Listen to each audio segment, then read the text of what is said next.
जगत गुरु वो होता है जो तीनों ग्रंथों पर भाष्य लिखता है, गीता जी, ब्रह्मसूत्र और उपनिषद।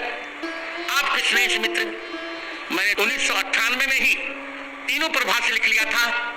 हजारों वेद वेदांगों की रचना करने वाले, लाखों छंद और सोरठा बनाने वाले, श्लोक बनाने वाले जगत गुरु स्वामी रामानंदाचार्य रामभद्राचार्य जी महाराज, जो आचार्य धीरेन्द्र कृष्ण शास्त्री जी महाराज के पूज्य गुरुदेव भगवान कहे जाते हैं और तुलसी पीठाधीश्वर हैं। मित्रों, रामभद्राचार्य जी महाराज की बात करें तो वो साक्षात चलते फिरते वेद स्वरूप हैं पृथ्वी पे। चारों वेदों और 18 पुराणों का उन्हें अभिज्ञान है। इतने बड़े ज्ञानी प्रवीण होकर के भी जगत गुरु रामभद्राचार्य जी महाराज के पास में उनके आँख नहीं है। जी हाँ, वो 2 महीने के थे तभी उनको किसी बीमारी के चलते उनकी आंखें चली जाती हैं। फिर भी इसके बावजूद जब आंखें नहीं हैं तो उन्होंने बड़े बड़े पुस्तकें लिखी हैं, बड़े बड़े धर्म ग्रंथ लिखे हुए हैं। तो कैसे उन्होंने लिखा? उनकी आंखें नहीं हैं तो वो लिखते कैसे हैं? और उन्होंने कहा है कि वो बचपन से ही पढ़ाई लिखाई में अव्वल थे, हमेशा वो पूर्णांक में पूरे नंबर पाया करते थे। ऐसा कैसे हो सकता है कि जिनकी आंखें नहीं हैं वो कैसे पढ़ सकते हैं? और कैसे पढ़े, कैसे इतना याद किए होंगे? बिना देखे तो याद नहीं होगा, एक बार तो देखना पड़ेगा। तो कैसे उनको इतना सारा कुछ याद हुआ? कैसे वो परीक्षाएं देते थे? कैसे वो पुस्तकें लिखते थे? चलिए बात करते हैं आज इसी टॉपिक पे। मित्रों, सबसे पहले मैं आप सभी को बता दूं कि जो मूक बधिर होते हैं, जिनके आंखें नहीं होते हैं, जो बहरे होते हैं, जो गूंगे होते हैं, उनके लिए क्लासेस जो होती है, उनकी पढ़ाई जो होती है वो अलग तरीके से होती है। उनके पास में लिखने के लिए अलग व्यक्ति बैठता है। अगर वो कुछ लिखना चाहते हैं तो उनके पास में लिखने के लिए अलग व्यक्ति होता है। उनको पढ़ करके सुनाने वाला व्यक्ति अलग होता है, तभी उनको याद होती है, कोई चीज़ कंठस्थ होती है। उनके बचपन में उनके पिताश्री महाराज जो काफ़ी ज्ञानी थे, उन्होंने वेद वेदांगों का अध्ययन करवाया है उनको।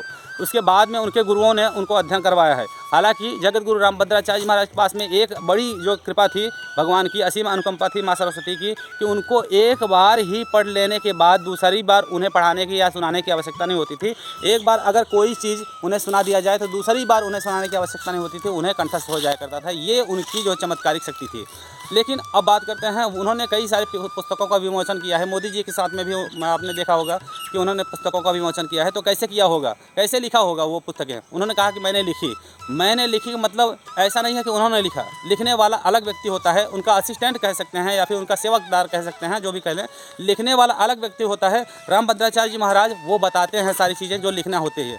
तो इस तरह से उन्होंने पुस्तकें लिखी हैं और उनकी पुस्तकें प्रकाशित हुई हैं। लेकिन ज्ञान तो रामभद्राचार्य जी महाराज का ही है।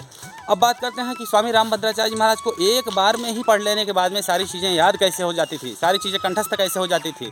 तो इसे हम अगर आध्यात्मिक रूप में देखें तो ये माता भगवती की कृपा हो सकती है, माता सरस्वती की कृपा हो सकती है, जो कि सबको नहीं मिलता है।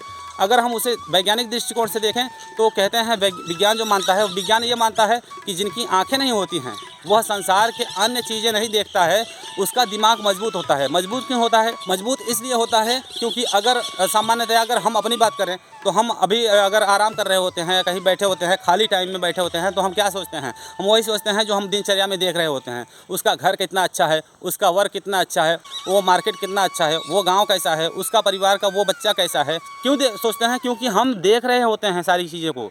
हम जब देखे हैं तभी हम उसके बारे में सोच रहे हैं। रसगुल्ला कितना बढ़िया था, वो रस भरा हुआ। तो वो चीज़ें मैं तब सोचूंगा जब मैं देखूंगा। उन चीज़ों के बारे में मैं तब नहीं सोचूंगा, तब सिर्फ बताने पर ही अनुभव करूंगा। कब कोई चर्चा करता है कि मकान ऐसा होता है तो हाँ, मकान मेरे दिमाग में आ गया। लेकिन मकान कैसा होता है, कितना अच्छा होता है, इसके बारे में अनुसरण वो नहीं करता है जो नहीं देखता है। यानी जो नहीं देखता है, विज्ञान मानता है, उनको सपने भी सुनाई पड़ते हैं, दिखाई नहीं पड़ते हैं।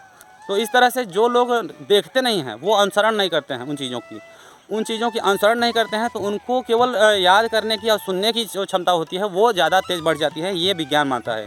तो इस तरह से जगत गुरु रामभद्राचार्य जी महाराज की दिमागी विकास काफ़ी ज़्यादा हो गई और इसीलिए उनका दिमाग कुछ और न सोच करके वेद वेदांगों का अध्ययन किया और आज वो साक्षात चलते फिरते वेद स्वरूप कहे जाते हैं। तो उम्मीद करता हूँ कि जानकारी आपको समझ में आ गई होगी। मिलते हैं अगले वीडियो में। जय श्री राम, जय भाग्य श्री राम सरकार की। हर हर महादेव।